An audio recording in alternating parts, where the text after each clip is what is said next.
हाँ तो नमस्कार। आप लोग का study with Sunil Kumar YouTube channel पर स्वागत है। तो जैसा कि आप देख सकते हैं, बिहार एसएससी सचिवालय सहायक पीटी परीक्षा।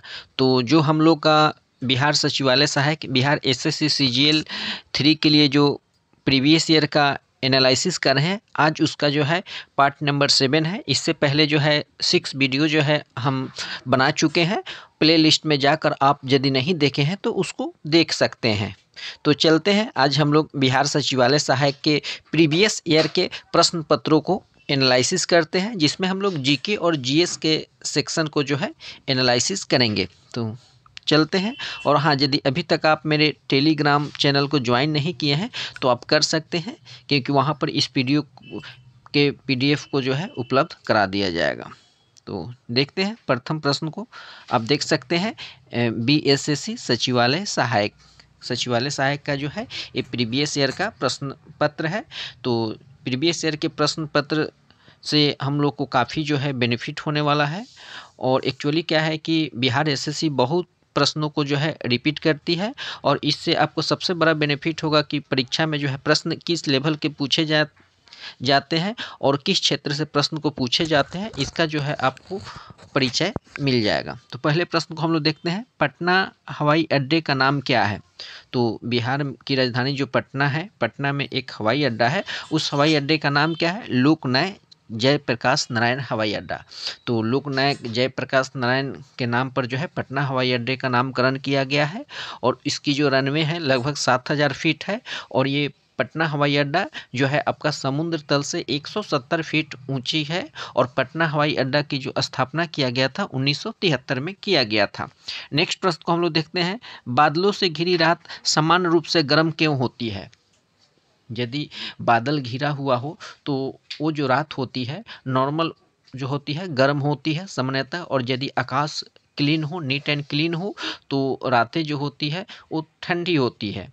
तो यहाँ प्रश्न पूछा जा रहा है कि बादलों से घिरी रात सामान्य रूप से गर्म क्यों होती है। तो उसका कारण है कि धरती और हवा से होने वाले विकिरण का बादल जो है रोक लेते हैं। धरती और हवा से होने वाले विकिरण को बादल क्या करते हैं? रोक लेते हैं। यही कारण है कि बादलों से घिरी रात सामान्य रूप से जो नॉर्मल रातें होती है उससे अब थोड़ा क्या होती है? गर्म होती है। टेम्परेचर जो है नॉर्मल रातों की अपेक्षा हाई हो जाती है। नेक्स्ट है कि समान जुड़वे बच्चे पैदा क्यों होते हैं। समान जो है जुड़वे बच्चे पैदा क्यों होती हैं।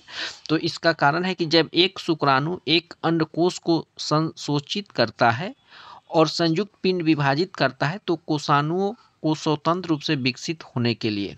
चलते हैं हम लोग अगले प्रश्न को देखते हैं। ये जो है आपका जीएस का प्रश्न है। आइंस्टीन के समीकरण E बराबर mc² में C का क्या तात्पर्य है।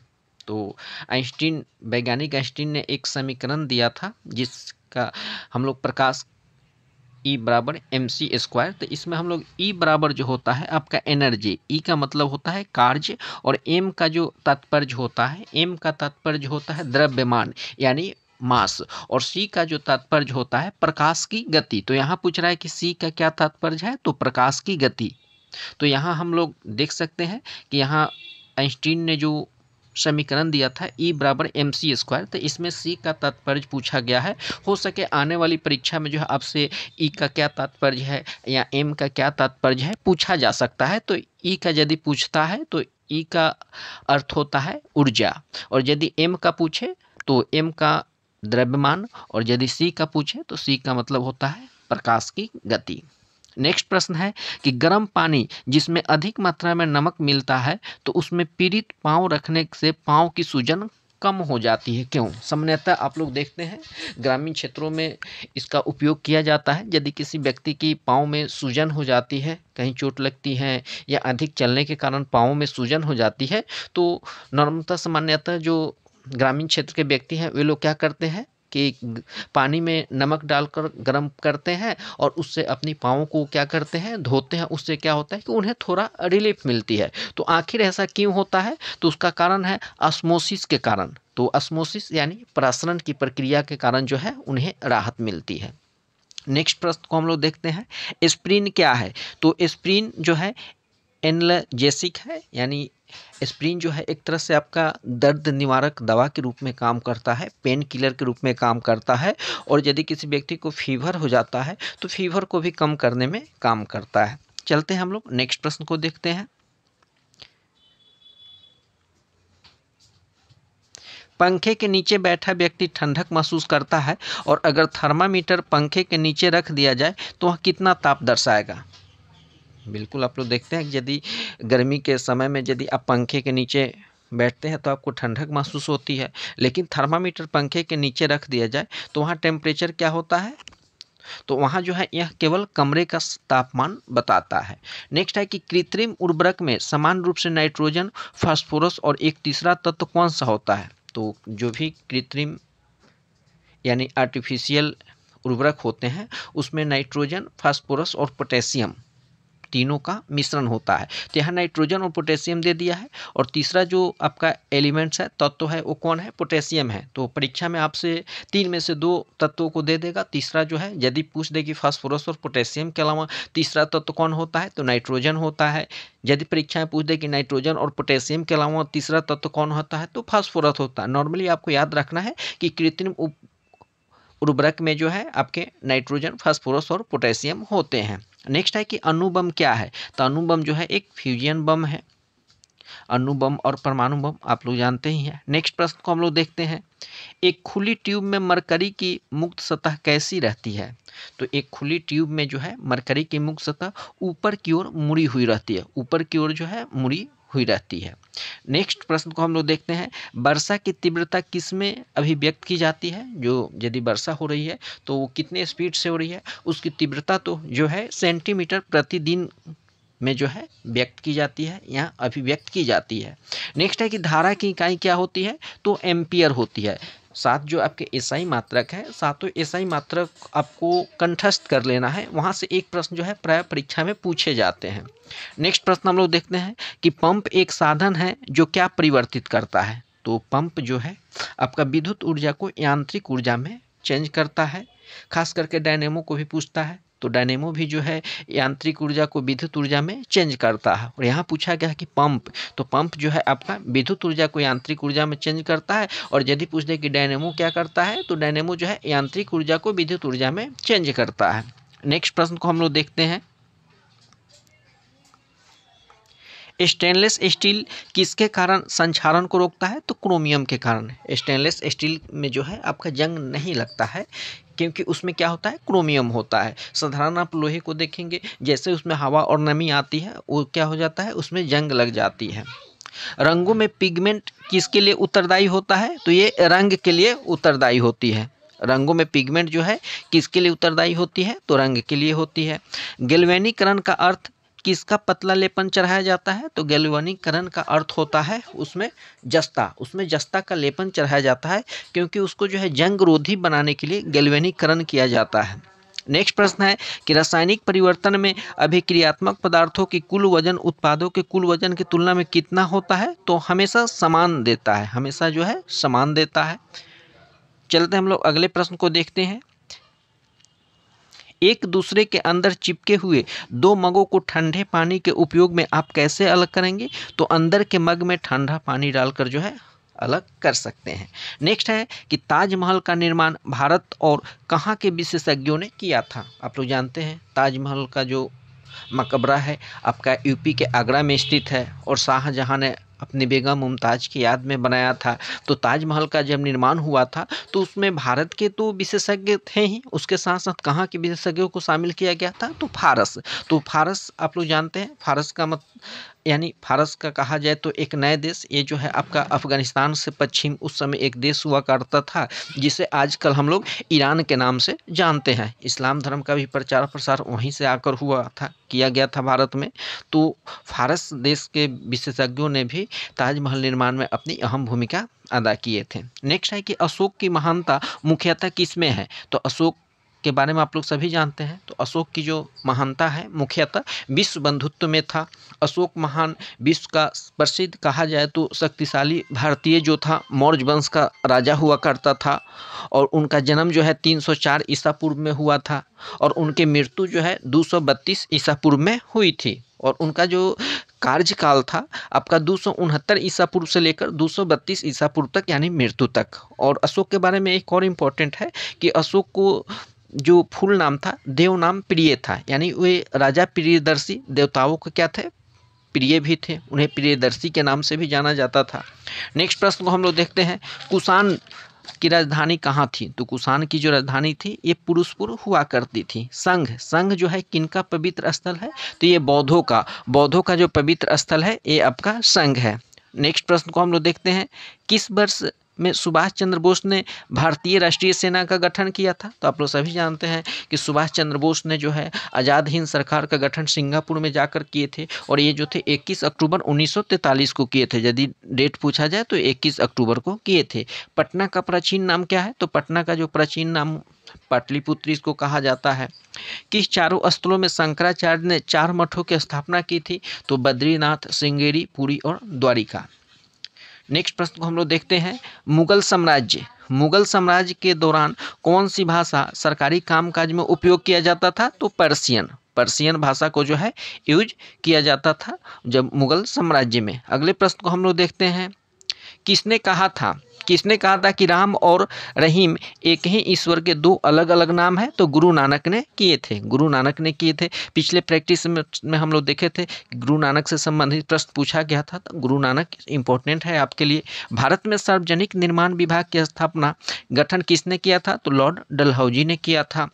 भारत के लौह पुरुष के रूप में किन्हें जाना जाता है? तो सरदार वल्लभ भाई पटेल को जो है भारत के लौह पुरुष के रूप में जाना जाता है। अगले प्रश्न को हम लोग देखते हैं, किस राज्य के व्यक्ति भारतीय गणतंत्र का प्रथम राष्ट्रपति था? तो बिहार, डॉक्टर राजेंद्र प्रसाद लगातार 2 वर्ष तक भारत के राष्ट्रपति हुए, तो भारत का जो है प्रथम राष्ट्रपति होने का जो है श्रेय बिहार के व्यक्ति को ही मिला है। नेक्स्ट है कि पाटलिपुत्र को किस शासक ने सर्वप्रथम अपनी राजधानी बनाया था? तो चंद्रगुप्त मौर्य ने बनाया था। नालंदा विश्वविद्यालय किस लिए प्रसिद्ध है? तो बौद्ध धर्म दर्शन के लिए, और हम लोग जानते हैं कि नालंदा विश्वविद्यालय की स्थापना कुमारगुप्त ने किया था, और इसका विनाश जो है बख्तियार खिलजी ने किया था। काफ़ी इंपॉर्टेंट प्रश्न है, बार बार परीक्षा में जो है प्रश्न पूछा जाता है।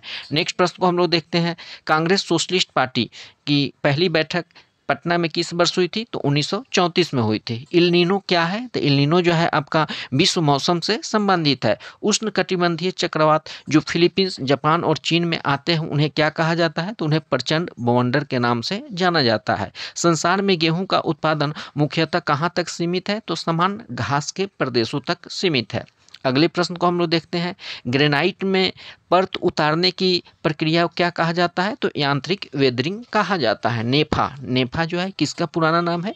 तो आज जो अरुणाचल प्रदेश है उसको पहले नेफा के नाम से जाना जाता है। अरुणाचल प्रदेश की राजधानी आप लोग जानते हैं ईटानगर। नेक्स्ट है कि किस राज्य में सबसे अधिक संथाल है? तो बिहार में जो है संथाल जनजाति के अधिक लोग पाए जाते हैं। भारत में सबसे अधिक कोयले का भंडार कहाँ है? तो ये दामोदर की घाटी में, और दामोदर घाटी पहली परियोजना भी थी, और ये जो है आपका झारखंड और पश्चिम बंगाल के क्षेत्र में पड़ता है।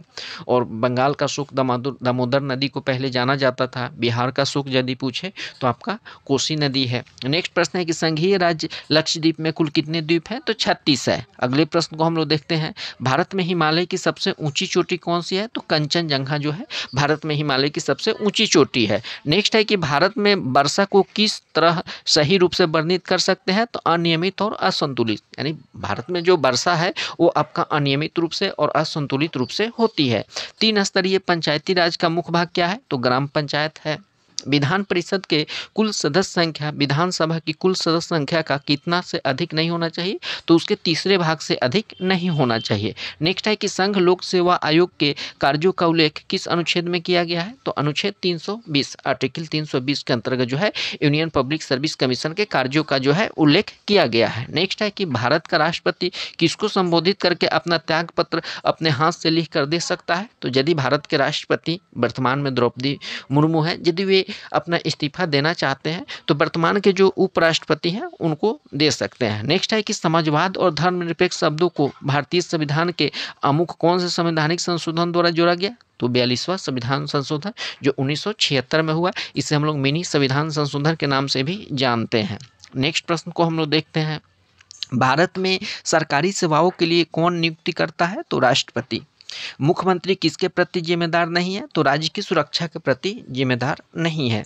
कौन से शास्त्रीय नृत्य में पुरुष भाग नहीं लेते हैं? तो ओडिसी, यह जो है उड़ीसा का शास्त्रीय नृत्य है, इसमें पुरुष भाग नहीं लेते हैं, इसमें महिलाएं ही भाग लेती है। नेक्स्ट है कि वित्तीय घाटे का तात्पर्य क्या है? सभी मदों से प्राप्त आय खर्च से कम।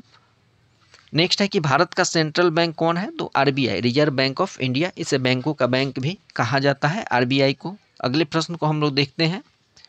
विश्व में खेतिहर भूमि का प्रतिशत कितना है? तो ये जो है 7.5%। 1857 के विद्रोह का नेतृत्व बिहार में किसने किया था? तो बाबू वीर कुंवर सिंह ने किए थे 80 वर्ष की उम्र में। बिहार के किस नेता ने महात्मा गांधी के साथ किसान आंदोलन का नेतृत्व किया? तो डॉक्टर राजेंद्र प्रसाद।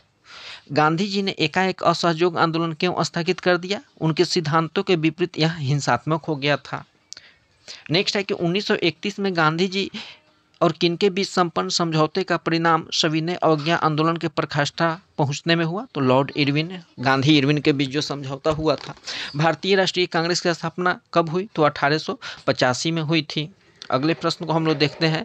भारतीय राष्ट्रीय कांग्रेस के किस अधिवेशन में जो है 1920 में कलकत्ता में हुआ, जिसमें एक प्रस्ताव पारित किया गया, जिसके कारण क्या हुआ? तो असहयोग आंदोलन जो 1920 में चलाया गया था, लेकिन उसका प्रस्ताव जो है भारतीय राष्ट्रीय कांग्रेस के अधिवेशन 1920 में जो कलकत्ता में हुआ, वहीं पर जो है प्रस्ताव को पेश किया गया था। नेक्स्ट प्रश्न को हम लोग देखते हैं। आज़ाद हिंद फौज का गठन किसने किया था? तो सुभाष चंद्र बोस ने किया था। गांधी जी द्वारा चलाए गए सफल सत्याग्रह के साथ कौन सा स्थान जुड़ा हुआ है? तो चंपारण। गांधी जी का प्रथम सत्याग्रह जब 1915 में 9 जनवरी 1915 को वे साउथ अफ्रीका से वापस इंडिया लौटते हैं, फिर 1916 में लखनऊ पैक्ट में शामिल होते हैं और 1917 में उन्होंने अपना प्रथम जो है सत्याग्रह स्टार्ट किए थे बिहार में। भारतीय राष्ट्रीय कांग्रेस की प्रथम महिला अध्यक्ष कौन थी? तो एनी बेसेंट थी। और यदि पूछे कि प्रथम भारतीय राष्ट्रीय कांग्रेस की महिला, तो सरोजनी नायडू। जब सुभाष चंद्र बोस ने भारतीय राष्ट्रीय कांग्रेस के पद से इस्तीफा दिया, तो यह पद किसको प्रस्तावित किया गया? तो डॉक्टर राजेंद्र प्रसाद को प्रस्तावित किया गया। नेक्स्ट हम लोग देखते हैं चौरा चौरी की दुर्घटना, जिसमें जुलूस में 22 लोगों ने सिपाहियों की हत्या कर दी, यह किस साल हुई थी? तो 1922 में 5 फरवरी 1922 का दिन था, जब असहयोग आंदोलन चल रहा था। उसी समय जो है प्रदर्शनकारी उग्र हो जाते हैं और 22 सिपाहियों को थाने में बंद कर थाने में आग लगा देते हैं। और इसके बाद जो है महात्मा गांधी को इससे आहत पहुंचती है और असहयोग आंदोलन को जो है वापस ले लेते हैं। गांधी जी का चंपारण आंदोलन किस लिए हुआ? तो नील की खेती करने वाली समस्याओं को समाधान के लिए, क्योंकि हम लोग पिछले प्रैक्टिस सेट का जब एनालिसिस कर रहे थे, तो उस समय ये बात चर्चा हुई थी कि वहाँ पर क्या था कि 3 कट्ठिया प्रणाली लागू थी, यानी 20 कट्ठे में जो है 3 कट्ठा पर नील की खेती करना अनिवार्य हो गया था और उचित किसानों को जो है मुआवजा भी नहीं दिया जाता था, इसलिए किसान काफ़ी शोषित हो रहे थे। तो वहीं राजकुमार शुक्ल जो थे, उनकी मुलाकात महात्मा गांधी से 1916 में होती है लखनऊ में, और वहीं वो सारी समस्याओं को बताते हैं। तो महात्मा गांधी को बोलते हैं कि आप आइए। महात्मा गांधी आने का आश्वासन देते हैं और महात्मा गांधी का आगमन होता है 1917 में और वे जो है चंपारण सत्याग्रह करते हैं। तो आशा करते हैं कि यह जो है आप लोग को सीरीज काफ़ी अच्छा लग रहा है। बहुत सारे छात्रों का कमेंट आ रहा है कि सर इसको आप लगातार जारी रखिए, तो मैं भी लगातार इसको जारी रखने का प्रयास कर रहा हूँ, है ना। समय की थोड़ा कमी रहने के कारण कभी कभी वीडियो नहीं आप लोगों को मिल पाती है, और हम इसके लिए एक प्लेलिस्ट बना दिया है, जिसमें आपको बिहार एसएससी का एक प्लेलिस्ट है और बीपीएससी का एक प्लेलिस्ट है और एक जो है बिहार दरोगा का प्लेलिस्ट बना दिए हैं। तो आप लोग प्लेलिस्ट में जाकर यदि वीडियो को नहीं देखे हैं तो देख सकते हैं। ये मेरा जो है बिहार एसएससी के प्रीवियस ईयर के प्रश्न पत्रों का जो है पार्ट 7 वीडियो है। तो सभी को बहुत बहुत धन्यवाद।